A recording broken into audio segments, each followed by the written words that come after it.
next life depends on our current life, does our current life depend on any previous life?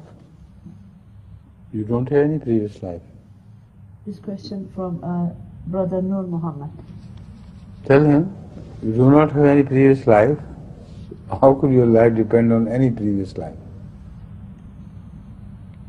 Does he believe in incarnation? Nur Muhammad? It's a strange question from a Muslim. I cannot believe it. Tell him, make him understand, or if he is listening or viewing this television program, he should understand that in Islam there is a constant evolution.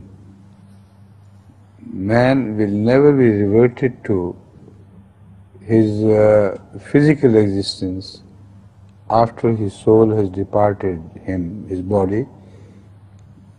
It always ascends to heaven, to God. There is no question of any previous acts or conduct of a person by whom he would be judged. Because prior to being a man, he was nothing. So one cannot be judged by nothing, right?